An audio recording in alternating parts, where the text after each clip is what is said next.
איזה חברים, אחי, איזה חברים. על הכיס, חברים. על הכיס. תן, מאיר, כמה עודף אתה צריך? חמוד. בן לך 20, ג'אזי. אח שלי, מה כל החמניה 40 שקל? לא, אני לא רוצה, אני רוצה עודף, לא רוצה 20. חבר'ה, הוא רוצה עודף. תקשיב, חופשי, לא, זה 20 פשוט. הבאתי, חזרתי חפו 20. תביא לי 10 עודף. חכה. מה, לחמניה 40? שנייה. אומנם שיכור, אבל لا شكرا هذا بقى ست مدحتي زي ما حمزه ג'אסי! כן, נו! איפה קטשופ? כן, נו! כן,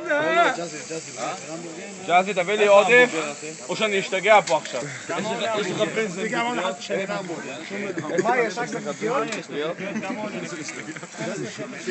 השתגע עליו. לא, לא, מה שהיה מכות. מה שהיה מכות, אני כבר יודע, אחי, אני רגיל פה כל יום שישי. הוא כבר הכי העיפו אותנו במועדון בגללו. מביא לו 20 שקל, לא מביא לי עודף. בוולנברג, הוא הלך מכות, העיפו אותו. מאיר, אתה רוצה עוד פעם תגיד, מכות? באוויר, איפה אופיר? איפה אופיר? תן לו מכות. כן, נו!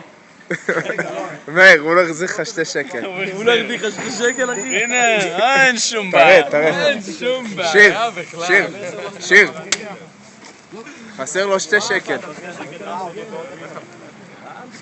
וואי, אחי, אני שמעתי שהוא הביא לך. מה אני שמעתי שהוא הביא לך לקלקיה פילי? אני לא יודע. יש לך פרש, אתה 4. אני